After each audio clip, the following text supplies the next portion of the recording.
오늘 예수님이 부활한 날입니다. 별로 안 기뻐하시네요. 예수님께서 다시 살아나셨다는 것은 모든 것이 다시 시작된다는 것을 의미합니다. 우리 나이 들어서 몸이 약해지고 또 병들어서 이 죽음을 앞에 둔 모든 사람들이 다시 꿈을 꾸게 되는 겁니다.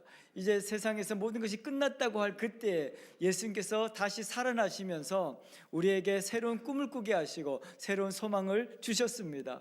그래서 어찌 아니 기뻐할 수가 있겠습니까? 우리 옆에 분들에게 이렇게 인사합시다. 예수님께서 부활하셨습니다. 여러분들의 모든 아픔과 슬픔과 죽음 가운데 있던 모든 것들이 다시 살아나고 회복되어지기를 소망합니다. 이렇게 기쁜 부활주일날 우리는 부활의 기쁨을 또 부활의 은혜를 이야기하지만 이 부활이라는 단어는 죽음을 전제로 하고 있다는 것을 우리는 늘 기억해야 합니다. 이 부활이라는 것을 우리가 이야기하면서 교회 안에서 즐거운 일만, 행복한 일만 이야기하는 것, 그것이 좋을 수도 있습니다. 하지만 이 부활이라는 것은 죽음을 전제하지 않고는 있을 수 없는 일입니다. 그래서 우리가 교회 안에서 늘 부활을 이야기할 때마다 우리를 위하여 죽으신 예수 그리스도의 십자가의 그 죽음을 우리는 기억해야 하는 것입니다. 그 죽음이 있기 때문에 부활이 있는 것입니다. 한동안 제가 어릴 때 많이 듣던 말이 있었습니다. No cross, no crown이라는 말이었습니다. 십자가 없이는 영광이 없다. 십자가 없이 멸관이 있을 수 없다라는 것입니다. 이 부활이라는 단어 자체가 그렇습니다. 죽지 않고 어떻게 부활이 있습니까? 부활이라는 단어 자체가 죽었다가 다시 살아나셨다라는 의미를 가지고 있습니다. 그래서 우리는 이 부활을 보면서 우리의 삶 가운데 죽음을 향해 치달았던 우리의 삶이 다시 살아나는 은혜를 누리게 되기를 소망합니다. 이 땅의 모든 사람들은 죽음을 향해 가고 있습니다. 하나님께서는 우리를 죽음을 향해 가는 존재로 창조하지 않으셨습니다. 영원한 생명을 누리고 이 에덴 동산에서 생명나무의 열매를 먹으면서 우리가 영원히 살도록 행복하게 살도록 하나님께서 우리를 창조하셨습니다. 하지만 죄로 인하여서 그 에덴을 잃어버리고 쫓겨난 우리들은 이제는 어느 누구도 이 죽음의 문제를 피할 수 없습니다. 그래서 모든 존재는, 이 땅에 있는 모든 존재는 죽음을 향해서 가까이 가고 있는 것입니다. 그 시기는 다르지만 여기에 있는 모든 분들이 다 마찬가지일 것입니다. 그 시기와 때는 다르지만 누구나 다 죽음을 향해서 가는 존재라는 것을 우리는 기억해야 합니다. 왜 그렇습니까? 우리가 하나님 앞에 용서받을 수 없는 죄인이기 때문입니다. 그래서 예수님께서는 자기의 몸을 들여 그 죄의 대가를 지불하시고 우리의 모든 죄의 문제, 죽음의 문제를 해결하시고자 십자가에서 죽으시고 또 예수 그리스도께서 부활하심으로 우리에게 영원한 생명, 다시 꿈을 꾸게 하신 것입니다. 이제 이 죽음의 문제, 우리의 이 영생의 문제, 이것은 멀리 있는 어떤 추상적인 개념이 아니라 실제 우리 삶 가운데서 드러나는 하나님의 역사입니다. 사람들은 이 부활을 잘 이해하기 어려워합니다. 왜냐하면 부활은 너무나도 신비로운 사건이기 때문에 그렇습니다. 그래서 우리는 어떻습니까? 우리가 생각하는 사고 내에서 이 부활을 이해하려고 합니다. 그런데 우리가 생각하는 사고 내에서는 부활을 도무지 이해할 수가 없는 것입니다. 그래서 오늘 또 저와 여러분들을 향한 그 하나님의 사랑 속에서 십자가를 통해서 이 부활하신 예수 그리스도의 그 부활의 신비를 우리가 몸으로 마음으로 경험하는 귀한 시간이 되기를 소망합니다. 그래서 죽어가는 사람 앞에서는 사실은 사는 것 외에는 다른 것은 아무 의미가 없습니다. 임종을 앞두고 있는 어떤 사람이 있다고 생각해 보십시오. 그 사람 앞에서 뭐 정치인이 어떻고 뭐 대통령이 어떻고 뭐 이 세상의 경제가 어떻고 이야기하는 것이 무슨 의미가 있겠습니까? 아파서 지금 죽어가고 있는 그 사람 앞에서 세상의 어떤 일들도 다 의미가 없는 것입니다. 그런 사람들은 관심 없죠. 그들이 관심을 유일하게 가지는 건 무엇입니까? 내가 살 수 있겠습니까? 오직 그것만이 자기의 관심이지 않습니까? 그래서 오늘도 저와 여러분들이 이 땅을 살아가면서 우리는 죽음을 향해서 가는 존재들입니다. 그런데 어떻게 우리가 살아갈 것인지 거기에 우리는 마음을 모아야 할 것입니다. 그런데 아직도 세상의 정치에, 경제에 그런 데 관심 많은 분들 참 많습니다. 어떻게 오늘 또 무엇을 먹고 살 것인지 관심이 되게 많죠. 우리 아이들은 공부를 잘해야 된다고 우리 부모님들이 그렇게 아주 힘들게 만듭니다. 근데 죽음 앞에서 공부를 아무리 잘해도 의미가 없고, 세상에 돈을 아무리 많이 가지고 있어도 죽음 앞에서는 그 돈이 의미가 없는 것입니다. 그 돈으로 생명을 살 수 없기 때문에 그렇습니다. 그래서 오늘 저와 여러분들이 이 부활의 신비를 경험하면서 그 속에서 역사하시는 하나님의 은혜를 경험하고 또 그 예수 그리스도를 만나는 축복의 시간이 되기를 바랍니다. 이 부활이라는 것은, 그래서 우리가 이 땅 가운데 우리는 어떻게 살아갈 것인가, 우리가 생명을 주신 그 하나님 앞에서 우리의 이 부활이 무엇인가라는 것이 굉장히 중요합니다. 그래서 이 부활은 우리가 잘 살고 못 사는 것을 이야기하지 않습니다.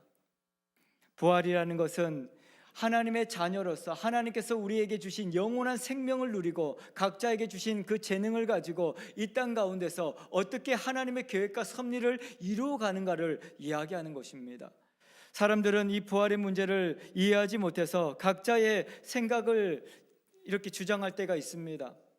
사람들은 때로 자연현상처럼 이 부활도 기다리면 이루어질 것이라고 생각하는 사람이 있습니다. 마치 우리 나라에도 사계절이 있지 않습니까? 모든 것이 다 죽은 것 같은 겨울이 지나고 이렇게 봄이 되니까 새싹이 나고 꽃이 피지 않습니까? 어떤 사람들은 부활을 이렇게 생각하는 사람도 있습니다. 때가 되면 이 죽음 같은 이 세상도 다시 꽃이 피고 다시 싹이 나는 때가 올 것이다. 그런데 예수 그리스도를 만나지 못한 인생은 아무리 기다려도 꽃이 피지 않습니다. 그곳에 싹이 나지 않는 것이죠. 그래서 이 부활이라는 것은 시간이 기다려지면, 그냥 때가 되면 언젠가는 이루어지겠지, 언젠가는 되겠지가 아닙니다. 확실하게 오늘 예수 그리스도를 만나는 자만이 이 부활의 능력을 경험할 수 있고 부활의 생명을 살아갈 수 있는 것입니다. 우리 인생 가운데 인생의 꽃이 피고 인생의 그 풍성함이, 아름다움이 있기 위해서는 예수 그리스도를 만나야 한다는 것입니다. 그래서 그냥 때가 돼서 봄이 오겠지, 언젠가 내 인생에도 봄이 오겠지, 봄날이 오겠지, 그렇게 기다릴 수 없는 것입니다. 이 부활이라는 것은 기다려서 되는 것이 아니라 오늘 예수 그리스도를 만나는 자에게 주어지는 하나님의 놀라운 신비이고 축복이라는 것을 기억하시기 바랍니다. 어떤 사람들은 또 철학적으로 영혼은 소멸되지 않는 거야, 그렇게 이야기하는 사람도 있습니다. 어차피 우리의 몸은 다 죽게 될 것이고 우리 영혼은 영원히 존재하는 거 아니냐, 그렇게 이야기하는 사람들이 있습니다. 맞습니다. 우리 영혼은 영원히 존재할 수 있습니다. 그런데 하나님께서 분명하게 말씀하시기를 하나님이 심판하신다라고 말씀하십니다. 우리의 영이, 우리의 육체가, 우리가 육체가 죽는다고 해서 그 죄의 문제는 해결될 수 없다는 것입니다. 그래서 우리 영원히 산다고, 영이 어차피 우리 육체는 다 죽는 것인데 뭐 어때라고 생각하는 사람이 있다면 착각입니다. 죽음 이후에도 그 죄의 대가는 반드시 지불해야 합니다. 하나님께서는 이 모든 사람을 심판하시고 그 죄의 문제를 물으시겠다고 말씀하고 있기 때문입니다. 그래서 우리는 예수 그리스도의 은혜가 아니고서는 살아갈 수 없는 존재라는 것을 우리는 꼭 기억해야 합니다. 이 부활이라는 것은 우리가 영혼이 소멸되지 않기 때문에, 영혼이 그냥 영혼이 존재하는 것이 아닙니다. 우리의 영혼은 하나님께서 이 죄의 문제를 해결하시고 하나님의 이 부활의 능력이 임할 때 우리 영이 영생의 복을 누리게 되어지는 것입니다. 오늘 또 저와 여러분들 이 부활의 신비를 온전히 깨닫게 되기를 소망합니다.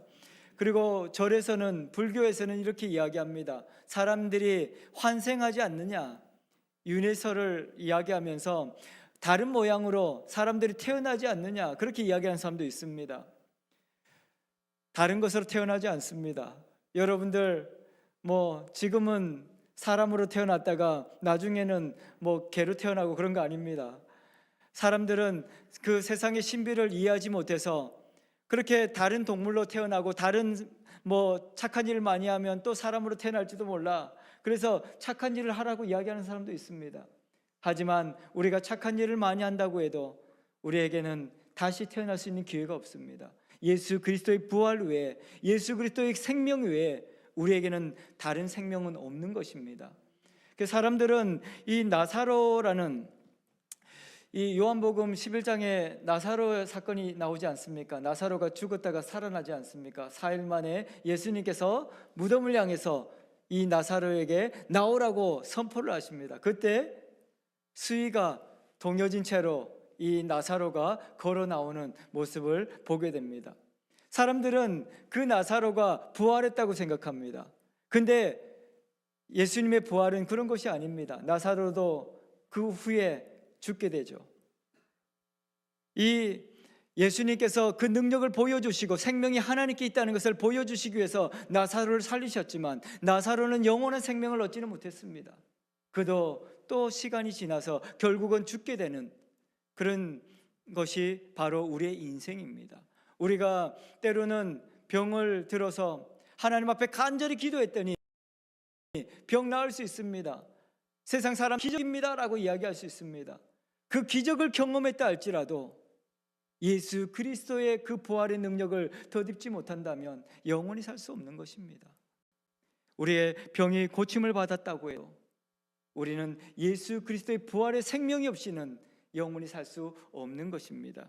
그래서 오늘 이 부활이라는 것은 너무나도 신비로워서 우리가 경험한 것으로, 우리가 생각하는 것으로, 우리의 지혜로는 도무지 이해가 되지 않습니다. 그래서 이 부활의 이야기를 하면서 어떤 분들은 자기가 경험한 것을 부활의 전부로 생각하는 사람도 있습니다. 그래서 자기가 아는 것이 전부인 것처럼 다른 사람의 말을 듣지 않으려고 하는 그런 사람들도 있습니다. 부활의 신비는 우리의 언어로 설명할 수 없는 신비입니다.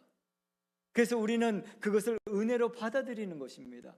내가 이해되지 않아도, 내가 때로는 그것이 무엇인지 알 수 없어도 이 부활의 예수 그리스도를 그대로 믿음으로 받아들일 때 하나님께서는 그 삶을 통해서 하나님의 역사가 드러난다고 말씀하고 있는 것입니다.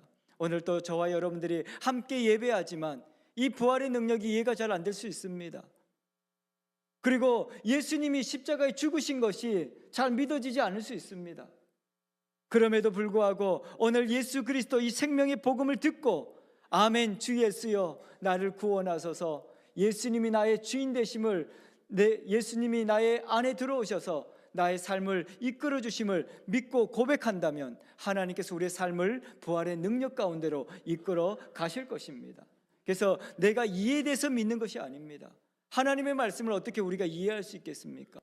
미천한 우리가 하나님의 조그만 은혜도 그것을 발견하기가 쉽지 않고 우리가 경험한 것으로도 하나님의 그 놀라운 은혜를 다 볼 수가 없는 것입니다. 오늘 또 저와 여러분들의 삶을 통해서 보여주시는 이 놀라운 부활의 신비를 경험하시면서 하나님의 그 은혜 아래서 부활의 능력으로 살아가는 저와 여러분들 되기를 소망합니다. 오늘 우리가 읽었던 로마서 6장의 말씀은 이 부활의 신비를 잘 설명해 주고 있습니다. 이 부활이 무엇인가에 대해서 이야기하고 있는 것이죠. 이 로마서는 가장 완벽하게 하나님께서 구성되어진 하나님의 계획과 섭리를 말씀하고 있는 책이라고 알려져 있습니다. 그래서 어떤 신학자들은 이 성경 66권 중에 가장 그 중간에 박혀 있는 보석과 같은 책이 바로 로마서다 그렇게 이야기합니다. 이 로마서 1장에서부터 시작할 때 이 죄의 문제를 이야기합니다. 우리가 죄를 지음으로 하나님과 멀어지게 되고 결국은 우리 모든 사람들이 심판에 이르게 되었습니다. 죄의 싹은 사망이라는 것을 분명하게 드러내고 있습니다. 하나님의 은혜가 아니고서는 이 죄의 문제를 해결할 수 없다고 이야기합니다.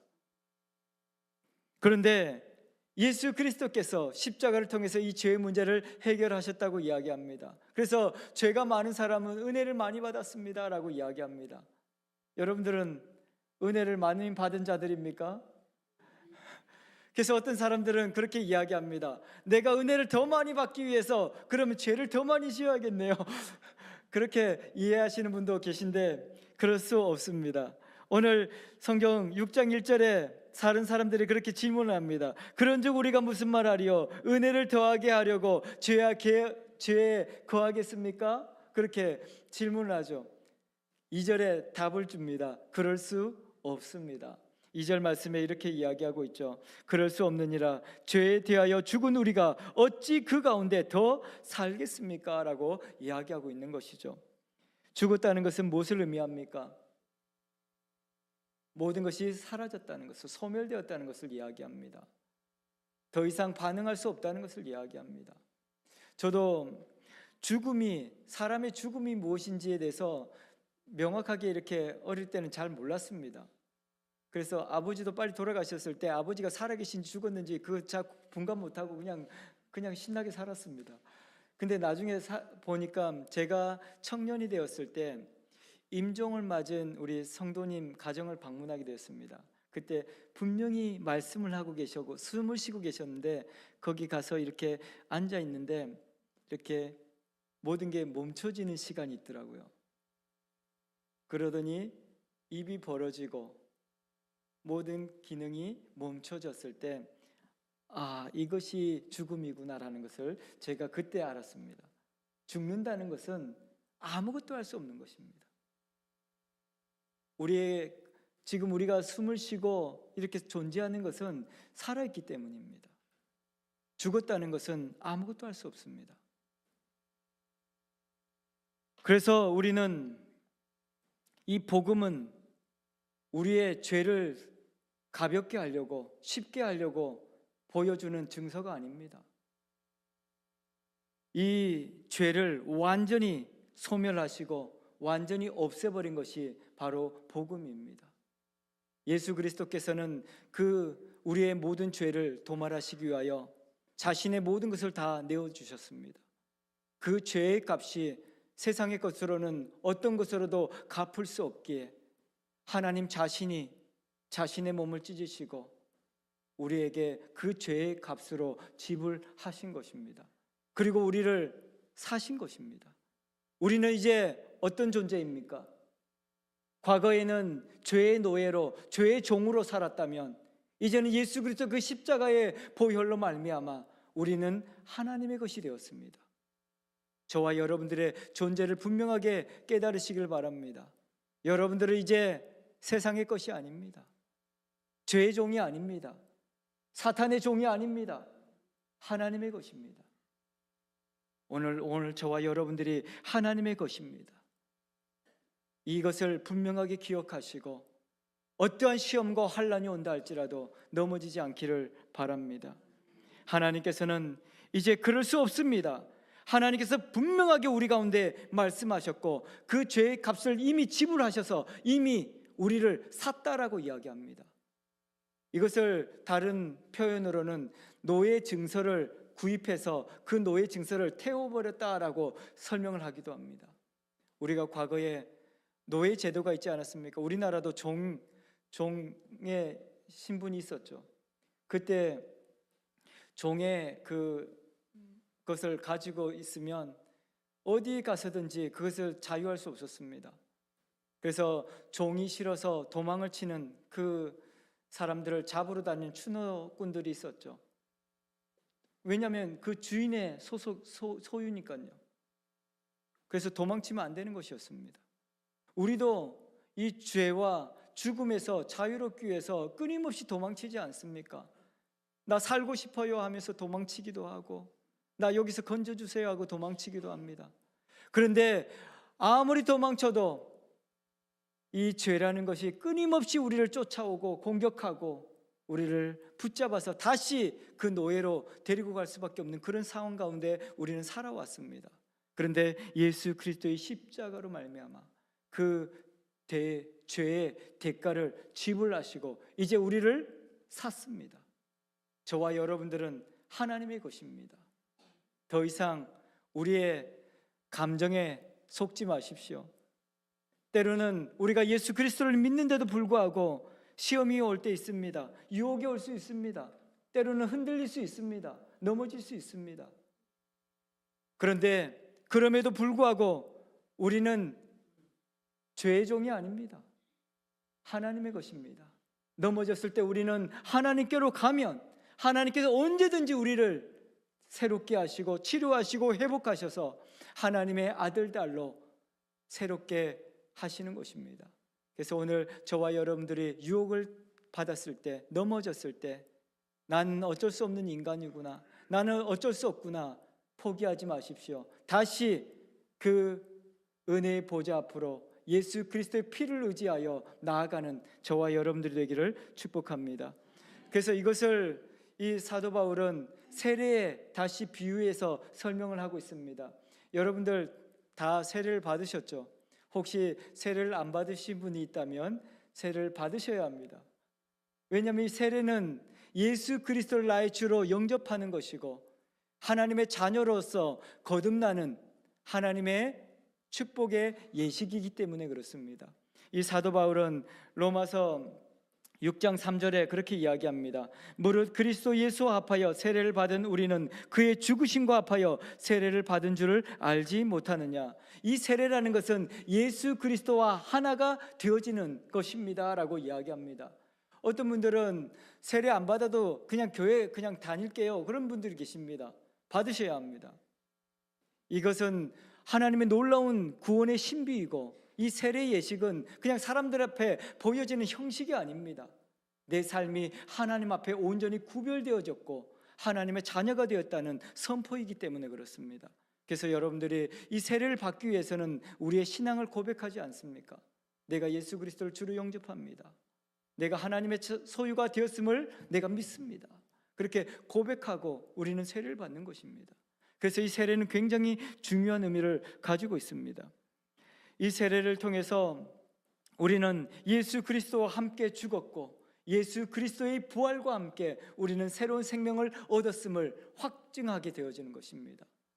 그래서 이 세례 예식을 통해서 이 사탄 마귀에게 선포하는 것이죠. 나는 이제 하나님의 것이 되었다, 그렇게 선포하는 것입니다. 그래서 우리 모든 성도님들이 혹시 세례를 안 받으셨다면 받으시고 또 그 하나님의 은혜를 경험하는, 이 부활의 놀라운 신비를 경험하는 저와 여러분들이 되기를 축복합니다.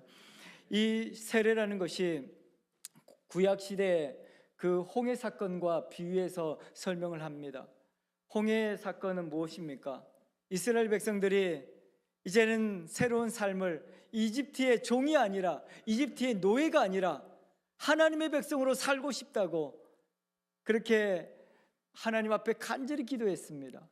그때 하나님께서 모세를 통해서 이집트에 있던 이 하나님의 백성들을 보내지 않습니까? 10가지 재앙을 통해서 이 이집트의 모든 우상을 멸하시고 그 가운데서 오직 하나님만이 참 하나님이시고 참 신이라는 것을 분명하게 선포하시면서 이스라엘 백성들을 보내십니다. 하지만 이 도망치던 이스라엘 그 백성들 앞에 홍해가 가로막고 있습니다. 설상가상으로 이 애굽의 군대가 엄청난 전차 소리를 내며 쫓아옵니다. 추격합니다. 이스라엘 백성들은 여기서 우리가 다 죽게 되었구나, 거기서 통곡을 합니다. 울부짖습니다. 하나님 제발 우리를 살려주십시오, 살려주십시오. 그렇게 통곡하며 하나님 앞에 부르짖을 때 하나님께서는 그 홍해를 갈라주시고 그 홍해 바다를 마른 땅과 같이 걸어가게 하셨다, 그렇게 말씀하고 있습니다. 이것을 세례 비유하는 것입니다. 우리는 애굽이라는 그 종으로 살던 이집트 사람들을 생각합니다. 그들이 그 애굽의 종으로 살기 싫어서 통곡을 하며 외쳤습니다. 나 자유롭게 살고 싶어요. 자유롭게 살고 싶다고 외쳤을 때 하나님께서 그를 거기서 보내지 않습니까? 그런데 애굽에서 도망치면 다 끝나는 줄 알았습니다. 근데 세상은 그렇지 않습니다. 홍해가 가로막고 뒤에서는 애굽의 군대가 쳐들어오는 것이죠. 그때 하나님께서 이 홍해를 여셨던 것처럼 우리 가운데 예수 그리스도의 피로 말미암아 길을 내시고 그 길을 통하여 하나님의 보좌 앞으로 나가게 하신 것이 바로 세례라고 말씀하고 있는 것입니다. 오늘 또 이 세례 축복을 저와 여러분들이 누리시기를 소망합니다. 그래서 6장 4절에 그렇게 고백합니다. 그러므로 우리가 그의 죽으심과 합하여 세례를 받음으로 그와 함께 장사되었나니 이는 아버지의 영광으로 말미암아 그리스도를 죽은 자 가운데서 살리신 것 같이 우리로 또한 새 생명 가운데서 행하게 하려 함이라. 그렇게 말씀하십니다. 우리가 이 세례 예식을 통하여서 우리는 거룩한 하나님의 백성으로 다시 태어나게 되는 것입니다. 그리고 하나님께서 이 부활의 능력 안에서 하나님의 놀라운 역사를 드러내고 있다, 그렇게 말씀하고 있습니다. 이 부활의 신비는 연합이라는 단어로 설명을 하고 있습니다. 이제 예수 그리스도와 우리가 하나가 되었다, 그렇게 이야기하고 있는 것이죠. 저와 여러분들이 이 땅을 살아가면서 여러분들이 때로는 힘들고 지치고 아프고 넘어지고 실패하지만 여러분들은 혼자가 아닙니다. 우리 주님께서 우리와 함께 하십니다. 우리 예수 그리스도를 믿고 의지하며 오늘도 예수 그리스도의 피를 힘입어 은혜의 보좌 앞으로 담대히 나아가는 저와 여러분들이 되기를 축복합니다. 그러면서 이 연합의 결과가 어떤 것인지를 우리 6절에서 설명을 하고 있습니다. 6장 6절에 우리가 알거니와 우리의 옛사람이 예수와 함께 십자가에 못 박힌 것은 죄의 몸이 되어 다시는 우리가 죄에게 종노릇 하지 아니하려 함이라. 그렇게 말씀합니다. 이제 다시는 우리가 죄의 종으로 돌아가지 않게 하기 위해서 예수 그리스도께서 우리가 하나가 되었습니다 라고 이야기하는 것입니다. 오늘 저와 여러분들은 어떤 상황 가운데 있을지라도 혼자 여러분들을 내버려 두지 않을 것입니다. 우리 하나님께서 여러분들을 붙들고 계시고 어떤 상황 가운데서도 우리를 지키시는 하나님의 그 은혜를 누리며 살아가는 저와 여러분들이 되기를 축복합니다. 이렇게 하나님께서는 우리를 완전한 새 사람으로 바꾸셨습니다. 그럼에도 우리는 어떻습니까? 우리 속에는 여전히 옛사람이 있습니다. 옛사람이 존재하기 때문에 이 사도 바울도 7장에 보면 이렇게 하나님의 은혜를 경험한 우리들이, 이 부활의 능력을 경험한 우리들이 어떻게 내 속에서는 아직도 이렇게 옛 습관이 남아있고 옛 모습이 남아있습니까? 그러면서 7장에 오호라 나는 공고한 사람이로다. 내가 아무리 살려고 노력해도 내 힘으로 살 수가 없습니다. 그렇게 고백하죠. 우리도 그렇지 않습니까? 하나님께서 이미 우리를 사셨습니다. 그리고 예수님께서 우리와 연합하는 자가 되어서 예수 그리스도의 십자가로 인하여 우리는 모든 것 옛사람이 다 죽고 새 사람이 되었습니다. 그럼에도 불구하고 우리는 옛 습관들이 남아있고 부정한 것이 우리 속에는 남아있습니다. 근데 우리는 이런 삶 가운데서 어떻게 해야 합니까? 그런데 하나님께서는 분명하게 말씀하고 있습니다. 우리의 옛 습관이 남아있다 할지라도 그것은 이미 죽은 것이다. 신경 쓰지 말라고 이야기합니다. 죽었다라는 것은 활동할 수 없다는 것을 이야기합니다. 아무런 죄의 권세가 우리를 넘어뜨릴 수 없습니다. 그런데 우리는 상황을 보고 흔들리지 않습니까? 상황을 보고 우리는 늘 유혹 앞에서, 시험 앞에서 넘어집니다. 그때 우리를 시험하는 시험 앞에서, 우리의 유혹 앞에서 나는 죽었다라고 선포하시고 하나님께만 나는 응답하는 사람이다, 하나님께만 살아있는 사람이다라고 선포하며 나아가시기를 바랍니다. 우리는 어쩔 수 없는 존재라고 포기하지 마십시오. 옛 습관은 우리 육체에 남아있을 수 있습니다. 하지만 분명한 것은 하나님께서 우리로 하여금 거룩한 하나님의 백성으로 부활의 능력을 가지고 살아가게 하실 것이다, 그렇게 말씀하고 있습니다. 그래서 이 사도 바울은 7장에서 오호라 나는 공고한 사람이로다 그렇게 선포하면서 8장을 어떻게 시작하는 줄 아십니까? 로마서 8장을 보면 성령께서 우리 가운데 죄와 사망의 법에서 우리를 해방하시고 성령으로 말미암아 우리에게 그 모든 것을 이기게 하시겠다, 그렇게 말씀하십니다. 오늘 하나님께서 여러분들을 혼자 두지 아니하시고 때로는 내 옛 모습이 나와서 나를 괴롭히고 나를 힘들게 하더라도 그 모든 것에서 하나님의 성령이 우리를 지키실 것이고 보호하셔서 하나님의 그 영광의 부활로 우리를 이끌어 가실 것이다, 그렇게 말씀하고 있습니다. 그래서 가끔 예수 믿는 분들 중에서는 자기의 모습 때문에 하나님 앞에 나오는 것이 부담스럽다고 말하시는 분들이 있습니다. 술을 마시고 담배를 피우고 이렇게 죄악에 음탕하게 살던 사람들이 가끔 내가 하나님 앞에 정결하게 되면 이 모든 것들이 다 사라지게 되면 가겠습니다, 그런 사람이 있습니다. 여러분들 힘으로 그것들을 없앨 수 없습니다. 여러분들의 힘으로 중독을 끊을 수 없습니다. 먼저 하나님 앞으로 나오십시오. 은혜의 보좌 앞으로 예수 그리스도의 십자가의 보혈의 능력을 의지하고 나오십시오. 나오시면 하나님께서 그 모든 죄와 사망에서 우리를 건져 주시는 것입니다. 우리가 내 힘으로 얻는 것이 아니라, 우리가 내 힘으로 그것을 구원을 차지하는 것이 아니라 하나님의 은혜로 이루어져 가는 것입니다. 오늘도 저와 여러분들이 이 부활의 능력을 힘입어서 하나님의 놀라운 역사를 살아가시고 하나님께서 우리를 삶을 통해서 하나님의 놀라운 축복이 드러나게 되기를 소망합니다. 그래서 이 부활의 능력이 얼마나 결정적인지를 9절 10절 말씀을 통해서 우리에게 보여주고 있는 것입니다. 이는 그리스도께서 죽은 자 가운데서 살아나셨음에 다시 죽지 아니하시고 사망이 다시 그를 주장하지 못할 줄을 알미로라.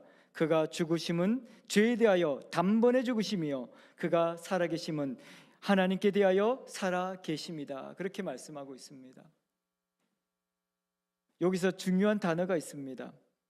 단번에라는 말입니다. 예수 그리스도께서 죽으심으로 단번에 우리의 죄와 사망의 문제를 해결하셨습니다. 이것이 반복되는 것이 아닙니다. 구약의 제사는 매일같이 소를 잡고 양을 잡아도 해결되지가 못했습니다.